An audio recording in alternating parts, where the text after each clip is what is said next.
जब हॉस्पिटल पे हमला करना एक वॉर क्राइम हो सकता है, तो हॉस्पिटल को एक बंकर के रूप में, एक टेररिस्ट कमांड स्ट्रक्चर के रूप में इस्तेमाल या एक एम्यूनिशन डंप के रूप में इस्तेमाल होने की प्रक्रिया भी एक वॉर क्राइम।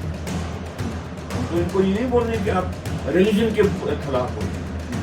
अरे इतना तो लोगों को बोलो कि भाई उस्मा बिन लादेन की सोच क्या है। इतना तो लोगों को बोलो हिजबुल मुजाहिदीन की सोच क्या है। अगर आप गुलाम हो लेकिन आपको भ्रम है कि आप आजाद हो, तो इससे बड़ी विषमता क्या हो सकती है, इससे बड़ी बीमारी क्या हो सकती है? मुझे बताइए। इसराइल ने हमारे प्रधानमंत्री को बोला कि आप हमस को तो टेररिस्ट ऑर्गेनाइजेशन डिक्लेयर करो, क्यों नहीं किया डिक्लेयर अभी तक? चलिए, हम पैलेस्टीनियंस मुसलमान हैं, यहाँ पे मुस्लिम सेंसिटिविटी या पैलेस्टीनियन के काज का एक पहलू हमको समझ में आता है कि वो पैलेस्टीन भी उनकी धरती थी, उसके कारण हम पैलेस्टीनियंस के खिलाफ नहीं देंगे। हम उसको क्यों नहीं हमने डिक्लेयर किया टेररिस्ट, क्यों नहीं किया अभी तक? धरती के भागों पे, हमारे भूगोल के भागों पे ही कब्जा नहीं हुआ है। सबसे बड़ा कब्जा तो हमारी जो मानसिक धरती है उस पे है। हमारी आजादी तो अभी हुई ही नहीं है जब तक हम उस धरती को पहले लिबरेट नहीं करें, उसको स्वतंत्र नहीं करें। और अनफॉर्चुनेटली इस दिशा में पिछले समय में जो काम होना चाहिए था नहीं हुआ। जैसे पाकिस्तान आर्मी के मोटो में ही जिहाद की बात की जाती है, मतलब दैट इज अ स्टेट, और हमास और ये टेररिस्ट ऑर्गेनाइज जिहादी फोर्सेस के जो चार्टर है, इनमें क्या सिमिलैरिटी है? देखिए, मैंने कहा कि वो कैलिफेट बनाने का एक तरीका है। विश्व में इस्लामी वर्चस्व को स्थापित बनने का एक प्रकल्प है हमास, लश्कर तैयबा। वही प्रकल्प पाकिस्तान भी है। तो इसीलिए बोलते हैं कि पाकिस्तान केवल एक टेरिटरी नहीं, एक आइडिया है। मैं तो कहता हूँ उसके आगे पाकिस्तान एक कॉन्सेप्ट है जिससे एग्जिस्टिंग जो नेशनल कॉन्सेप्ट्स हैं या इंटरनेशनल ऑर्डर है वो खत्म होता है।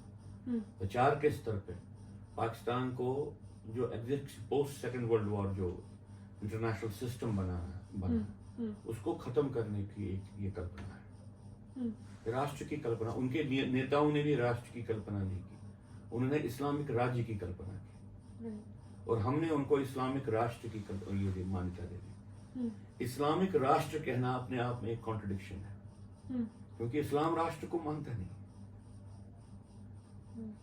इस्लामिक स्टेट, इस्लामिक राज्य, हाँ, एक राज्य, एक व्यवस्था, एक रूल करने की व्यवस्था जो इस्लाम से प्रेरित हो, तो वो इस्लामिक राज्य हुआ, वो इस्लामिक राष्ट्र नहीं हुआ। अभी जैसे हमास ने वहाँ गवर्नमेंट बनाई हुई है, और जैसे हम पाकिस्तान आर्मी का मोटो भी देखते हैं, सो पहले जो है वो जिहाद जो है वो डेमोक्रेसी के खिलाफ खड़ा होता था, अभी जिहाद डेमोक्रेसी को ही यूज कर रहे हैं। ये सिलसिला चला। जब डेमोक्रेसी आई तो जो वैचारिक स्तर पे जो आइडियोलॉग्स थे पान इस्लामिज्म के, खिलाफत को एस्टैब्लिश करने, उन्होंने समझा कि जो डेमोक्रेसी का जो की व्यवस्था है ये इस्लामिक व्यवस्था के विरुद्ध है, इस्लाम के विचार के विरुद्ध है। ने कहा कि सॉवरेनिटी ऑफ नेशन कॉन्सेप्ट ही नहीं है, सॉवरेनिटी ऑफ अल्लाह कॉन्सेप्ट है। और फिर राज्य बनाने में अल्लाह की मर्जी है, लोगों की मर्जी नहीं है। लोगों की मर्जी उसमें मैटर नहीं करती। लोग उसको सपोर्ट कर सकते हैं, अगर खिलाफ भी हैं तब भी अल्लाह की मर्जी ही सर्वोपरि है। तो ये एक विचार था कि भाई डेमोक्रेटिक ऑर्डर जिसमें एक आम व्यक्ति को अधिकार मिलता है कि वो अपने राज्य को, अपनी राज्य सत्ता को चुने, ये इस्लाम के विरुद्ध है। ये बहुत समय तक चला मिडिल ईस्ट में। बाद में एक स्टेज आया जहां पे, और इसका जो नेतृत्व किया मुस्लिम ब्रदरहुड जैसी ऑर्गेनाइजेशंस ने किया। लेकिन बाद में आहिस्ता आहिस्ता से एक विचार बना कि भाई इस डेमोक्रेसी में, अंदर डेमोक्रेसी में वन पर्सन वन वोट का बेसिकली आधारभूत स्तंभ है, जिसके माध्यम से राज्य सत्ता पे कब्जा किया जा सकता है। उन्होंने कहा तो हम तो इजीली कर सकते हैं, हमारा इंडोक्ट्रिनेशन एपरेटस तो बहुत बड़ा है, हमारी रीच, हमारी लोगों तक, आम व्यक्ति तक, छोटे बच्चे से लेके जो बूढ़ा है उस तक हमारी रीच है। हम तो इजीली 1% को 1 प्रो मुस्लिम वोट के रूप में परिवर्तित कर सकते हैं। ये कब शुरू हुआ? ये लगभग 30-35 साल 40 साल पहले से ये सोच शुरू हो गई। मैं मिडिल ईस्ट की बात कर रहा हूँ।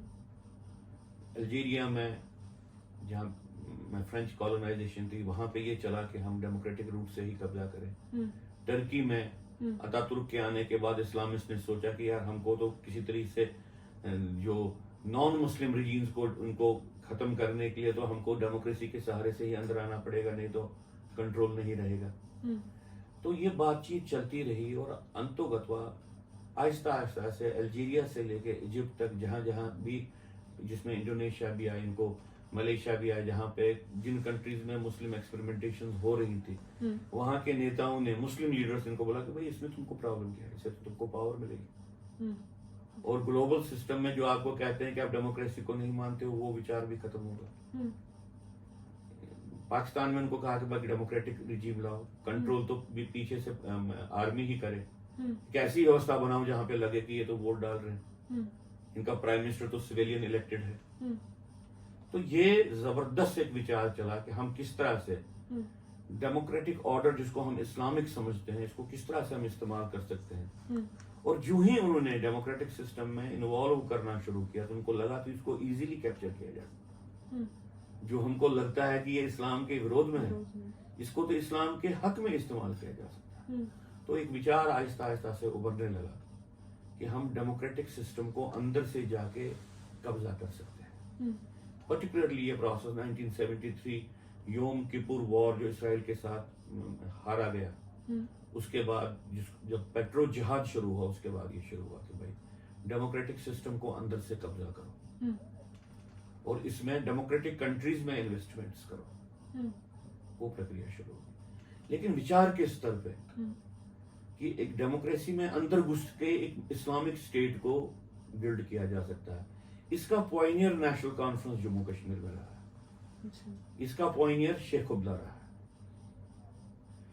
शेख उबला और नेशनल कॉन्फ्रेंस ने इस विचार को उभारा कि आप डेमोक्रेसी, आप एक सेकुलर कंट्री में अंदर बैठ के सेकुलर मान्यता के आधार पे एक मुस्लिम राज्य का निर्माण कर सकते हो। You can create a Muslim state on the territory of a secular state. ये काम पॉइनियर उसका। तो अगर मुझे नहीं मालूम है कि इसका क्या जो जम्मू कश्मीर में एक्सपेरिमेंट हुआ, इसका असर वैचारिक स्तर पे, अंतर्राष्ट्रीय ग्लोबल लेवल पे जो आइडियोलॉग्स रहे हैं इस्लाम के, उन पे रहा है कि नहीं है। लेकिन अगर एग्जाम्पल देखना है कि भाई डेमोक्रेटिक सिस्टम को अंदर से कब्जा करके एक इस्लामिक राज्य का निर्माण किया जा सकता है, तो वो जम्मू कश्मीर है और कोई नहीं। तो ये पॉइनियरिंग एक्सपीरियंस थी कि डेमोक्रेसी को इस्तेमाल करना बहुत इजी होता है, फ्रीडम्स को इस्तेमाल करना अनफ्रीडम को प्रोटेक्ट करने के लिए ये बड़ा इजी होता है। क्योंकि फ्रीडम में आपका अधिकार है, राइट टू इक्वालिटी है। आपको अगर इस राइट टू इक्वालिटी को इस तरीके से डिफाइन करना पड़े कि आपका जो विचार है इनइक्वालिटी का, उसको इक्वालिटी के आधार पर आप प्रोटेक्ट करवा सके, तो आप जीत सकते हैं। वही इंडिया में हो रहा है। यहाँ पे इक्वालिटी के नाम पे इनइक्वालिटी को प्रोटेक्ट किया जाता है। सो डेमोक्रेसी को इवॉल्व करना पड़ेगा अपने आप को इसको फाइट करने के लिए। अगर नहीं करेगी तो खत्म हो जाएगी, तो फिर वो डेमोक्रेसी नहीं रहेगी। अगर नहीं करेगी तो फिर कुछ और व्यवस्था आएगी। इस वक्त तो चैलेंज यही है। इस्लामिक जिहाद हैज अंडरस्टूड दैट डेमोक्रेसी सबसे आसान, डेमोक्रेसी को इजीली कैप्चर किया जा सकता है और इस्लाम के लिए इस्तेमाल किया जा सकता है। तो कोई ऑल्टरनेटिव सेटअप है हमारे उसमें? तो उसमें इतना ही है कि पहले हमको समझना है भाई कोई भी फ्रीडम है, इसको सबवर्ट किया, इसका विघटन किया जा सकता है। तो किसी भी फ्रीडम को प्रोटेक्ट करने के लिए क्या करना है? अभी मान लीजिए हम इक्वालिटी मानते हैं, इक्वालिटी को प्रोटेक्ट, इसको खतरे किससे हैं? सबसे बड़ा खतरा इसको है कि इक्वालिटी के नाम पे ही इन इक्वालिटी को चलाना, ये सबसे बड़ा खतरा है। तो हम इसको कैसे प्रोटेक्ट करेंगे?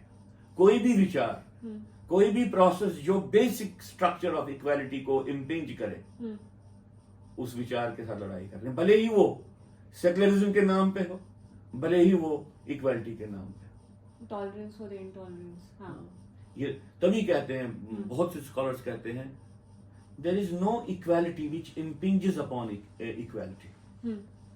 कोई भी बराबरी नहीं है जिससे बराबरी खत्म हो जाए।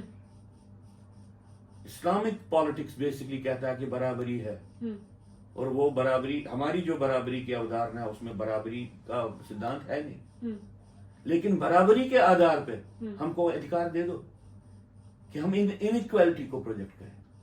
तो हम एक, चाहे हम डेमोक्रेसी की बात करें या अपने सनातन धर्म की बात करें, कि सनातन धर्म भी over thousands of years shrink ही हो रहा है, हमारा लैंड जो है श्रिंक हो रहा है। सो डेमोक्रेसी, सनातन धर्म, क्या हम इन फोर्सेस को फाइट करने के लिए इक्विप्ड है? सनातन धर्म intellectually reduced itself to an intellectual pursuit. नहीं, अगर इंटेलेक्चुअल परस्यूट होता तो हम आगे जाते।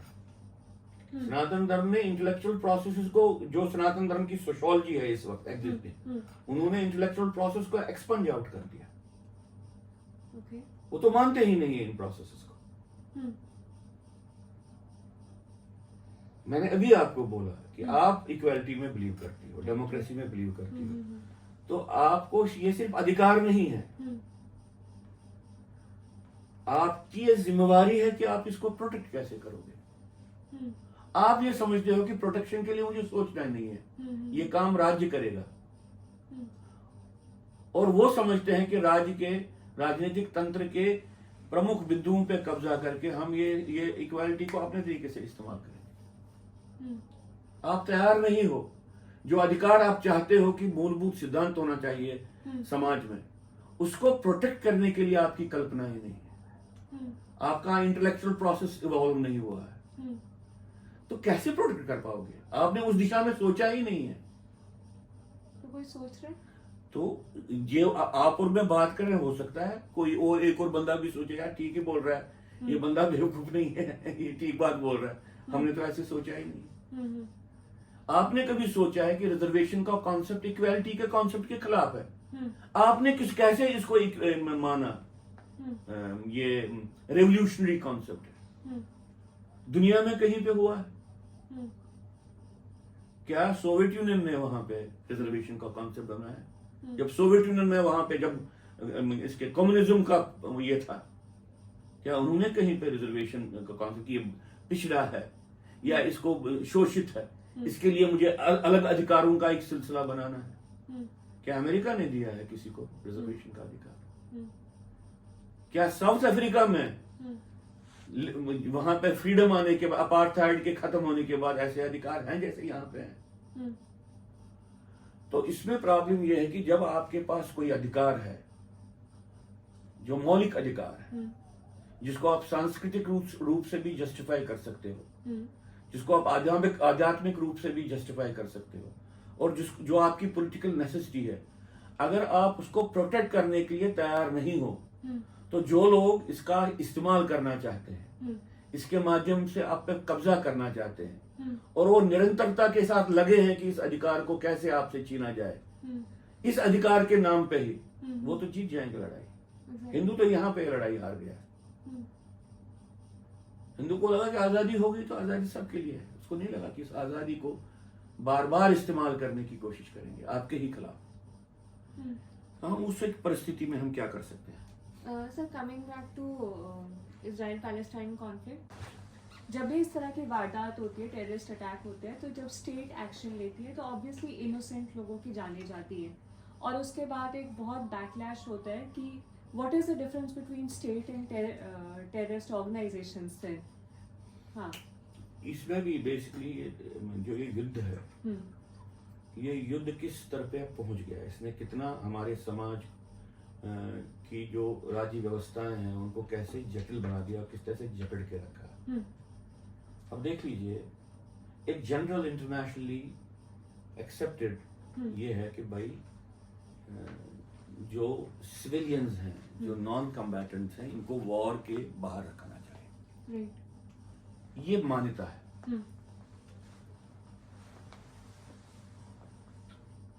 और मैं टेररिस्ट हूं, मुझे लगता है कि ये तो मेरे लिए एक अच्छा शील्ड बन गया। मेरे को ऑपरेट सिविलियन डोमेन से ही करना है, तो मेरे लिए सिविलियन डोमेन एक बंकर बनता है, जिस बंकर में से मैं फायरिंग करता हूं, और मेरे को पूरी ये आश्वासन होता है कि दूसरे साइड से हमला नहीं होगा, क्योंकि उन्होंने डिसाइड किया है कि भाई हमको सिविलियंस पे हमला नहीं करना। उनकी मान्यता है। तो आप इस युद्ध को कैसे लड़ोगे? तो उसमें फिर सिविलियंस की बात आती है कि वो अपने आप को बंकर क्यों बनने देती, या अपने आप को बंकर न बनने देने की परिस्थिति का क्या वहां पे कहीं पे है बात, कहीं पे कोई वहां पे कोई मोमेंट है क्या? वो दुनिया को बोलते हैं कहीं पे कि भाई यहाँ पे खतरा ऐसा है। अभी आप मान लीजिए हॉस्पिटल के नीचे बेसमेंट में एक वॉर रूम बनाओगे, और फिर ये कहोगे कि भाई वॉर रूम तो सुरक्षित है, मुझे कुछ नहीं रखना, मुझे बंदूक भी नहीं रखनी, आर्टिलरी भी नहीं रखनी है, मुझे कुछ नहीं रखना है, मुझे सिर्फ ऊपर हॉस्पिटल रखना है, ये ऑटोमेटिकली प्रोटेक्ट हो जाएगा। तो जो लोग ये देखते हैं, जो डॉक्टर्स, जो नर्सेज, जो पैरामेडिकल स्टाफ देखता है कि हमारे ही हॉस्पिटल के नीचे कमांड स्ट्रक्चर है, उनकी क्या जिम्मेवारी होगी? जो ये कहते हैं कि भाई देखो जी उन्होंने अस्पताल पे हमला किया, मैं अस्पताल पे हमला हो इसके हक में नहीं, मैं इसके हक में भी नहीं हूं कि स्टूडेंट ये जो ये प्रिंसिपल है, स्कूल्स, कॉलेजेस, जिसको कहते हैं एसेंशियल सर्विसेज के जो इंस्ट्रूमेंटैलिटीज हैं, हॉस्पिटल्स हैं, इनको वॉर के दायरे से बाहर रखना चाहिए। लेकिन अगर युद्ध की कल्पना दुश्मन करता है कि इन्हीं को बहुत बंकर बनाता है, तो पूरे विश्व को पहले इसका संज्ञान लेना चाहिए कि अगर ये ऐसा हुआ, हॉस्पिटल पे कोलैटरल डैमेज में या डिलिबरेटली अगर बॉम्ब गिराया गया, तो ये कितना बड़ा अपराध है, it's a crime against the humanity. और अगर हॉस्पिटल को इस्तेमाल किया गया बंकर के रूप में, क्या ये ह्यूमैनिटी के खिलाफ अपराध है कि नहीं है? क्या वो डॉक्टर जिसको मालूम है कि मेरे नीचे वॉर रूम की मीटिंग हो रही है और वो दुनिया को नहीं बोलता है, उसका कितना बड़ा अपराध है? क्या वो इस वॉर का हिस्सा नहीं बनता? क्या वो वॉर क्राइम नहीं करता है?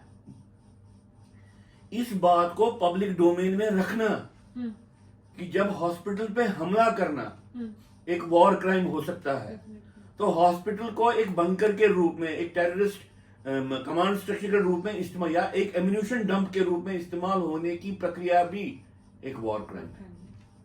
और वो वॉर क्राइम सिर्फ टेररिस्ट नहीं करता है, जो लोग आंखें मूंद के इस भ्रम को पालने की ये साधना करते हैं कि दुनिया को ये लगे कि भाई ये हॉस्पिटल है, वो हॉस्पिटल है नहीं, फिर वो तो वॉर रूम है।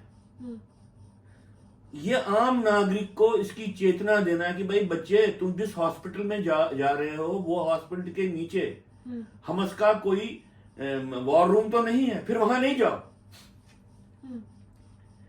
ये एजुकेशन तो एक आम नागरिक के लेवल पे होनी चाहिए कि जिसको मैं समझता हूं कि सिविलियन प्रोटेक्शन के एरियाज हैं, सिविलियन इम्यूनिटीज के एरिया दायरे हैं, क्या वहीं पे कहीं पे टेररिस्ट तो नहीं पनप रहा है? और अगर टेररिस्ट पनप रहा है, मुझे मालूम है, फिर तो मैं उसकी जद में आऊंगा, मैं तो वहां पे अटैक की जद में आऊंगा, फिर मैं भी पाप कर रहा हूं, फिर मैं टेररिस्ट का एक कोलैबोरेटर बन गया। भले ही मैंने डॉक्टर की वर्दी पहनी हो, भले ही मैंने स्टेथोस्कोप लगाया हो, फिर तो मैं उनका हिस्सा हूं। कैसी इम्यूनिटी? फिर ये बातें कश्मीर में हुई हैं, पेशेंट्स को अलाउ करने दिया गया to bleed by the doctors, कोई संज्ञान नहीं लिया गया। लोग जो एडमिट होते थे हॉस्पिटल में, वहां से भाग के मिलिट्री हॉस्पिटल में जाते थे, क्योंकि उनको श्योरिटी नहीं थी कि इस अस्पताल में हमारा इलाज होगा कि नहीं। टेररिस्ट रात को हॉस्पिटल में सोने के लिए आते थे, और अभी भी शायद आते होंगे, मैं अपने टाइम की बात कह रहा हूं। वहां पे कौन सी इम्यूनिटी, वहां से कौन सी प्रोटेक्शन? फिर अब इन बातों को लेके अगर समाज में चर्चा नहीं हो कि खतरा इतना ही नहीं है कि एक व्यक्ति बंदूक उठाता है और फिर लोगों को मारता है किसी विचार के लिए, किसी रिलीजन के लिए, इससे बड़ा खतरा है कि कोई व्यक्ति इसको पर्दा डालता है, कोई व्यक्ति इस अपराधी को छुपाता है, इस मानसिकता का पोषण करता है अंदर, अपने घर के अंदर, अपने बेडरूम में, अपने ड्राइंग रूम में। तो ये जब तक ना समाज को मालूम कि भाई ये अपराध भी उतना ही जघन्य अपराध है जितना अपराध वो है कि वो बंदा बंदूक उठा के किसी को मारता है, ये तो उससे भी ज्यादा अपराध बनता है, क्योंकि you give cover to a process, ideological process जो पूरे समाज को ध्वस्त करना चाहती है। तो ये बात है, ये सिर्फ ये सबसे लिबरल वर्ल्ड की सबसे बड़ी जो त्रासदी रही, सिर्फ भारत की नहीं रही है। टेररिस्ट कैसे सोचता है, टेररिस्ट क्या क्या करता है, इसके बारे में जो अमेरिका में इराक वॉर के बाद, अफगान वॉर के बाद, या इंडिया में इतने 40 साल का जो आतंकवाद चल रहा है, जो इंफॉर्मेशन टेररिस्ट से मिली है, जो लिटरेचर उनसे निकाला गया है, जो उनके वीडियो कैसेट्स हमारे पास है, जो हमारे पास सीडीज हैं, उनमें वो क्या बोलते हैं, क्या करना चाहते हैं, जब तक नहीं आम आदमी के पास आ जाइए इंफॉर्मेशन कि दुश्मन कैसे सोच रहा है, मेरी जिम्मेवारियां क्या हैं, तब तक कैसे आप इस एसिमेट्रिक वॉर को फाइट करोगे। हम समझते हैं कि इस एसिमेट्रिक वॉर को एक पुलिस वाला फाइट करेगा। समाज के भीतर से जब हिंसा निकले, समाज के संरक्षण में जब हिंसा रहे, और समाज की धरती से जो हिंसा उपजे, उस समाज के साथ आप क्या करोगे? जब तक ना उस समाज को आप ठीक करो, जब तक ना आप उस समाज को बोलोगे कि ये गलत है, और जब तक ना ये सामाजिक चेतना हो कि जो जहां पे भी ऐसा हो ये गलत है, ये उतना ही गलत है जितना टेररिस्ट का बंदूक उठाना है, हाथ में हैंड ग्रेनेड होना है या हैंड ग्रेनेड फोड़ना है किसी के ऊपर, ये एजुकेशन ही नहीं है। और इंडिया में सबसे बड़ी बात है, कांग्रेस के बाद की रजीम में, और सबसे ज्यादा बीजेपी ने ये उद्घोषणाएं की हैं कि हम जीत रहे हैं आतंकवाद के खिलाफ, और अंदर से आतंकवाद सुलगता रहा और फैलता रहा। सबसे ज्यादा त्रासदी तो इस वक्त है कि भारतीय जनता पार्टी की पार्टी हर दिन कहती है आतंकवाद अपनी आखिरी सांसें ले रहा है और हम कमाल कर रहे हैं। बेसिक वॉर रिस्पॉन्सेस को उन्होंने कहीं पे भी चेंज नहीं किया। In fact they have become far more perverted than in the past. अपने आप को शाबाशी देना, जबकि शाबाशी के लिए कुछ है ही नहीं अभी, वो एक बहुत बड़ी एक विषम परिस्थिति पैदा होती है। तो ऐसे डिस्कशंस वो सामाजिक चेतना को जगाने में डेफिनेटली हेल्प करेंगे, बट स्टेट लेवल पे क्या किया जा सकता है कि ऐसी चेतना जागे? पहले स्टेट पॉलिसी होनी चाहिए कि लोगों को मालूम हो कि टेररिज्म क्या है। क्योंकि टेररिज्म समाज के भीतर से चल रहा है। समाज को एजुकेशन होनी चाहिए कि टेररिज्म क्या होता है, समाज के भीतर एक अपनी पैठ कैसे बनाता है। स्टेट क्या करेगा? तो पहले तो पॉलिसी का है कि भाई हमको स्टेट को एजुकेट करना है टेररिज्म के बारे में। पहले तो ये प्राइमरी क्लास से टेररिज्म एक सब्जेक्ट होना चाहिए। टेररिज्म एक सब्जेक्ट होना चाहिए। टेररिज्म क्या है, इसका खतरा डेमोक्रेसी को क्या है, ये किस तरह से चलता है, ये किस तरह से समाज को खत्म करता है। आप अगर छुपा के रखोगे तो कैसे होगा? जिस तरह से कोरोना हुआ तो आम नागरिक को आप एजुकेट करते थे कि भाई ये करो, ये वायरस ऐसे फैलता है, ये इस चीज से फैलता है, ये करने से फैलता है, ये दवाई आपको लेनी है, ये दवाई आपको नहीं लेनी है। तो समाज में क्या करना है, क्या नहीं करना है, इसकी एक चेतना की जागृति होती है। अब हम इंडियन एक्सपर्ट्स एनालिस्ट कहते हैं कि ये 8वां 9वां जिहादी साइकिल इंडिया पे चल रहा है। 47 से लेके ही जिहाद के साइकिल शुरू हुए। जिहाद के बारे में कोई जानकारी इंडिया में नहीं है लोगों की। ये यहाँ पे कहा जाता है कि भाई जिहाद तो स्पिरिचुअल अपलिफ्टमेंट की बात है। जो जिहाद के नाम पे इसको करते हैं वो कैसे जिहाद को समझते हैं, इसके बारे में तो एजुकेशन होनी चाहिए। चलिए आप ये कहना चाहते हैं कि भाई धर्म में इसकी मान्यता नहीं है, लेकिन जो लोग समझते हैं कि इसकी धार्मिक मान्यता है वो क्यों ऐसा सोचते हैं, इसके बारे में तो एजुकेट करना चाहिए। तो प्रॉपर मतलब सिलेबस होना चाहिए, प्रॉपर क्लास होनी चाहिए। बिल्कुल होनी चाहिए। हमको अंदर से खत्म कर नष्ट करने की प्रक्रिया चल रही है और आगे आने वाले समय में ये बढ़ेगी। जैसे कॉमन इंटरप्रिटेशन जिहाद और टेररिज्म को बहुत सिनोनिमसली यूज किया जाता है, but terrorism is just a part of जिहाद। टेररिज्म एक बाजू है जिहाद की। जिहाद संपूर्णता से एक जिसको टारगेट हो, जिसको आप कहेंगे कि नॉन इस्लामिक वर्ल्ड को खत्म करने की एक कल्पना है। संपूर्णता से होता है कि आपकी रेस मेमोरी भी नहीं रहनी चाहिए अपने बारे में। तो जो आपको अपने बारे में जो बोध है वो बोध भी खत्म होना चाहिए। जिहाद तीन डिस्ट्रक्शंस करता है, फिजिकल डिस्ट्रक्शन, साइकोलॉजिकल डिस्ट्रक्शन और स्पिरिचुअल डिस्ट्रक्शन। और अगर तीन में से सिर्फ दो ही बातें रहें तब भी जिहाद को संपूर्ण नहीं माना जाता। अल्टीमेट स्पिरिचुअल डिसलोकेशन करनी है इसकी जंग। ठीक है, कोई हमको बोलेगा कि भाई कुरान में ये वर्स है, इसमें तो ये लिखा है कि जिहाद आपकी आंतरिक स्पिरिचुअल एलिवेशन की बात है। मैं तो उस विषय में जाऊंगा ही। मैं तो कहूंगा कि भाई उस्मा बिन लादेन कैसे सोचता है, पाकिस्तान की आर्मी जिहाद के बारे में कैसे सोचती है, वो कुरान में से किन किन विषयों से प्रेरणा लेती है, वो मुस्लिम हिस्ट्री में से किन किन ऐसे जो वहां पे हुए हैं घटनाएं हुए उनसे प्रेरणा लेती है। उन सब चीजों के कारण उनका मानसिक पटल पे कौन सा एक चित्र बनता है, या उनकी चेतना का निर्माण कैसे होता है, और वो निर्माण होने से रोकने के लिए हमको क्या क्या करना चाहिए। तो मैं तो इस बात को लेकर एजुकेशन करूंगा।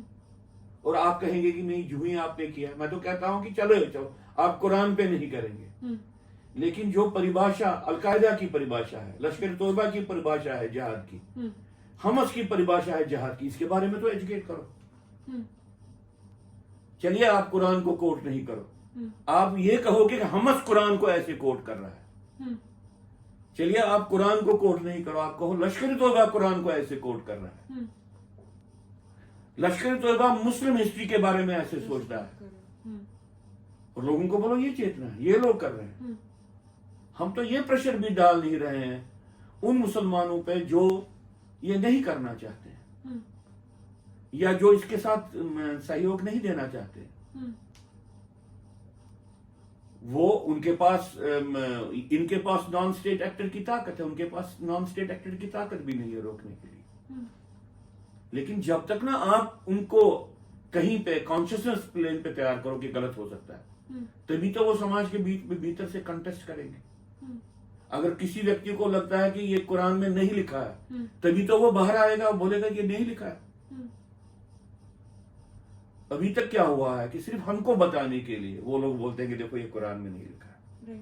अपने समाज को बताने के लिए बहुत काम करते हैं। जब आप प्रेशर डालते हो तो फिर कोई प्रोसेशन कहीं पे निकलता है, सिंबॉलिक खत्म। वन टाइम सिर्फ इस सबूत को रखने के लिए कि हमने भी डेमोन्स्ट्रेशन किया, ताकि आप ये आर्ग्यूमेंट इस्तेमाल नहीं करो एक मोमेंट के रूप में। भाई कंसिस्टेंटली अगर उनका कहना सही है कि इस्लाम में वायलेंस को नहीं मान्यता मिलती है, इस्लाम पीस के लिए, तब हम कंसिस्टेंट एक मोमेंट देखेंगे मुस्लिम सोसाइटी के बीच में।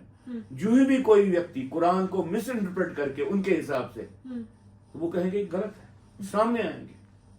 आपकी इंटरप्रिटेशन ये होगी, बट एलईटी हमास तो उसको उस तरह से इंटरप्रेट कर रहे। नहीं, फिर उनको तो फाइट करना है। एग्जैक्टली सिर्फ हमको नहीं, वो बोलेगी तुम्हारी जिम्मेवारी है। वो कहते हैं एलईटी टेररिस्ट ऑर्गेनाइजेशन आपकी जिम्मेवारी है, स्टेट की जिम्मेवारी, मेरी जिम्मेवारी नहीं। मैं तो ये काम स्टेट के लेवल पर ही हो सकता है, ये मल्टीपल लेवल पे हो सकता है, लेकिन स्टेट तो अल्टीमेटली स्टार्ट करता है इस चीज। समाज का भी दायित्व। मैं आपसे बात कर रहा हूँ, मेरे को थोड़ी स्टेट ने बोला ये बात करने के लिए। आप मेरे से ये सवाल पूछ रहे हैं, आपको थोड़ी स्टेट ने बोला कि ये सवाल पूछने के लिए। हमारा भी दायित्व है, लेकिन अल्टीमेटली राज्य का दायित्व है। हम तो इनको ये नहीं बोल रहे हैं कि आप रिलीजन के खिलाफ बोलो। अरे इतना तो लोगों को बोलो कि भाई उस्मा बिन लादेन की सोच क्या थी। इतना तो लोगों को बोलो हिजबुल मुजाहिदीन की सोच क्या है। आपके पास उनका लिटरेचर है, आपके पास उनके बयान है, आपके पास उनके वीडियोस हैं। ये लोगों को क्यों नहीं बताते हो कि वो कैसे सोचते हैं। ये प्रॉब्लम दुनिया में रही है। जो भी स्ट्रेटेजिक एक्सपर्ट्स हैं उन्होंने कहा है अपनी कंट्री से भाई ये एजुकेशन क्रिटिकल है। और अभी तक मुस्लिम पॉलिटिक्स का डेमोक्रेटिक डोमेन में जो अंदर से कब्जा है या जो नॉन मुस्लिम लीडरशिप की जो सोच के लेवल पे जो कमी है उसके कारण ये नहीं हो पाया। मतलब ये तो लोगों को बोलना है कि कैसे अंदर से गाजा के अंदर से कैसे टनलें बनाई। उन्होंने तो इसराइल को बोला कि भाई अब हमको नौकरी करने के लिए आने दो। उन्होंने तो इसराइल को कहा कि हम तो गाजा को मिडिल ईस्ट का सिंगापुर बनाएंगे। फिर अंदर से एक सिस्टम बना और किसी को मालूम नहीं पड़ा। इमेजिन करो, जमीन के भीतर से सैकड़ों किलोमीटर की टनलें हैं। ये कैसे बनी? ये किस तरह से वो सामान निकाला गया, उसको कैसे छिपाया गया, कितने बड़े तंत्र ने काम किया होगा इस पे, और किसी को मालूम भी नहीं पड़ा। क्या ये लोगों को समझाने वाली बात नहीं है? इसी तरह से इंडिया में भी आतंकवाद को लेके बहुत छुपाया जाता है। मैंने आपको कहा लश्कर तोयबा के बहुत से आक्रमण जो रहे अंदर, वो उतने ही भीषण और घातक रहे जितने इसराइल का हमस का जो ये अटैक हुआ जो हमारे सामने है। लेकिन इसराइल की राज्यसभा खड़ी हो गई, उन्होंने कहा कि नहीं, ये है, अब इसको हम खत्म करेंगे। हमारी राज्यसभा ने कहा कि ये लश्कर तोयबा ने किया, कुछ लोग मारे गए। हमारी राज्यसभा तो कंसिस्टेंटली ये आवाज दे रही है हमको कि सिविलियंस एक्सपेंडेबल है। शायद इसलिए दे रही है कि हमारे पास पॉपुलेशन ज्यादा है, या इसलिए दे रही है कि भाई इससे कुछ नहीं होता है, हम भी चला रहे हैं, वो भी चला रहे हैं, समय निकल रहा है और समय ही इसका फैसला करेगा। शायद ये सोच। सर मेरा लास्ट क्वेश्चन है कि जैसे जो भी डेमोग्राफिक चेंजेस हो रही है, तो अभी because of education, because of assertion of women, late marriages and micro families का ट्रेंड हो रहा है। So is it a losing battle for us? अभी तक तो लग रहा है कि लूजिंग बैटल है, क्योंकि डेमोग्राफिक चेंज जो भारत की हो रही है, इसमें किसी लेवल पे कॉम्प्लिसिट स्टेट ऑफ इंडिया है। जैसे रोहिंग्या रिफ्यूजी बर्मा से आए, 5 स्टेट्स उन्होंने क्रॉस किए, फिर कश्मीर नहीं गए जो मुस्लिम मेजॉरिटी एरिया था, जहां पे वो सबसे ज्यादा सेफ रहते। हिंदू मेजॉरिटी एरिया जम्मू में उनको बसाया गया। क्या ये स्टेट की कनाइवेंस के बगैर होगा? इम्पॉसिबल है। और क्या इस अगर मान लीजिए स्टेट के कुछ तत्वों ने इसके साथ ये किया, कनाइव किया, और स्टेट अभी तक इस पे एक्शन नहीं ले, क्या हो सकता है?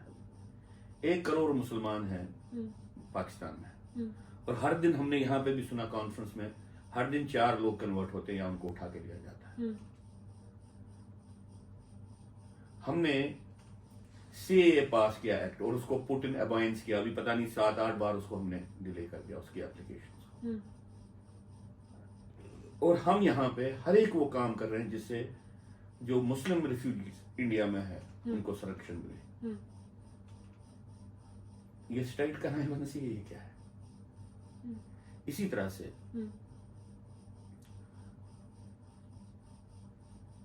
जो इलीगल रिफ्यूजीज, इलीगल मुस्लिम्स आए हैं, उनकी संख्या क्या है, उनकी स्टेट को उनके बारे में प्रतिबद्धता क्या है।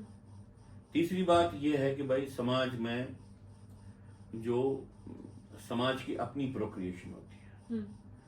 अभी तक तो ये कहा जाता है, मुस्लिम डेमोग्राफर्स बोल रहे हैं कि भाई मुस्लिम समाज की पॉपुलेशन डिस्प्रोपोर्शनेटली नहीं बढ़ रही है। वो ये भी कहते हैं कि भाई इनफैक्ट फर्टिलिटी रेट्स तो बहुत जगह मुसलमानों की कम होती है। पहले तो इस पे, ये तो हिंदुओं का विषय भी है, ऐसे विषयों पे थॉरली डेमोग्राफिक, क्योंकि ग्राउंड पे हम बदलते डेमोग्राफिक प्रोफाइल को देखते हैं। गवर्नमेंट ऑफ इंडिया की मिनिस्ट्रीज के रिपोर्ट्स हैं कि पूरे जो हिमालय की तराई में जो 50 डिस्ट्रिक्ट्स के डेमोग्राफिक प्रोफाइल चेंज हो रहे हैं। वोटिंग परसेंटेज उत्तराखंड में ड्रामेटिकली चेंज हो रही है बहुत जगह पे, जहां पे सडनली मुस्लिम परसेंटेज वोटर्स की बढ़ रही है। बहुत से ऐसे इनडायरेक्ट वेज हैं जहां से हमको लगता है ये हो रहा है, और प्रत्यक्ष रूप से हम देख रहे हैं। जम्मू कश्मीर से हिंदुओं को निकाला गया, अब इंडिया में उसके बाद मुस्लिम एरियाज में नो गो एरियाज हैं, हर जगह नो गो एरियाज है जहां से हिंदू शाम को नहीं जाता है। हम इन बातों को छुपा के रखते हैं। तो इस्लाम का, इस्लामिक जो पॉलिटिकल इस्लाम का डेमोग्राफिक पेनिट्रेशन के थ्रू विश्व पे कब्जा करना, ये उनकी जहाद की कल्पना का एक हिस्सा है। लेकिन हमने चूंकि जहाद को नहीं माना, जहाद के संपूर्ण स्वरूप को नहीं मान रहा है, इसलिए इस डायमेंशन को हम फाइट ही नहीं कर पाते। अब रही बात हिंदुओं की, हिंदुओं के लेवल पे तो एक बात तो कम से कम होनी चाहिए। मैं तो ये नहीं कहूंगा कि वो 8-10 बच्चे रखें, 4-4 मैरिज करें, वो बात नहीं है, लेकिन ये अंडरस्टैंडिंग होनी चाहिए कि एक फैमिली का एक ऐसा स्वरूप होना चाहिए कि वो खुश फैमिली हो। माइक्रो फैमिलीज डिसइंटीग्रेट हो जाती है। माइक्रो फैमिलीज में न तो सामाजिक समरसता का माहौल के साथ वो जुड़ जाती है, न तो वो अपने फैमिली की समरसता जो उनका अपना परिवार है। तो एक मिनिमम फैमिली क्या होनी चाहिए जिससे फैमिली खुश रहे और आप आगे भी बढ़े। तो अगर पर फैमिली 2 बच्चे हैं तो आप नेगेटिव साइड ऑफ ग्रोथ हो। इसका मतलब हो कि अगर आप 10 परिवार हो और 10 परिवारों के परिवार हर एक के पास 2-2 बच्चे हों, परिवार means husband wife and 2 children, अगर हम उसको एक पारिवारिक यूनिट माने, तो 10 साल के बाद आपकी जितनी जनसंख्या होनी चाहिए 50 परिवार के, उससे कम हो जाएगी। 2 बच्चे पैदा करने से पर फैमिली हम positive side of growth rate पे नहीं जाते हैं। समझ रहे मेरी? तो मिनिमम है पॉजिटिव ग्रोथ के लिए 3 बच्चे। इस बात को समझना है सहज एक बात है। हमारे पेरेंट्स ने ये किया, हमको भी करना चाहिए। मे भी हमारी पर कैपिटा इनकम अब हमारे पेरेंट्स की जितनी पर कैपिटा इनकम थी जब उन्होंने ये फैसला किया उससे ज्यादा है, फिर भी हम ये नहीं कर रहे हैं। दूसरी बात, परिवार की खुशी के लिए ये बहुत अनिवार्य है कि आपका परिवार का एक बेसिक मिनिमम स्ट्रेंथ हो। तो मेरा इतना ही है यार, ये घर में मिनिमम फैमिली 3 बच्चे होना घर की खुशहाली के लिए है। आपके कजिन का बर्थडे हो, आपके बेटे का, आपके बच्चे का, आपके भाई का बर्थडे हो और सेलिब्रेट करने वाले ही नहीं हो तो फिर क्या करोगे लाइफ में? फोन उठा के किसी से बात करना, मेरा ऐसा हुआ, ये छोटी छोटी बातें हैं। मैं सिर्फ फ्रॉम ए डेमोग्राफिक प्लेन ये नहीं बोल रहा हूँ। मिनिमम फॉर द हिंदूज एक मिनिमम फैमिली स्ट्रक्चर 3 बच्चों से कम नहीं हो सकता। अगर हम ये बात नहीं मानेंगे तो हम खुदकुशी करेंगे और हम अपने आप को डैमेज उतना ज्यादा करेंगे जितना टेररिस्ट हमारा डैमेज नहीं कर रहे। ठीक है sir, God bless. Thank you so much sir.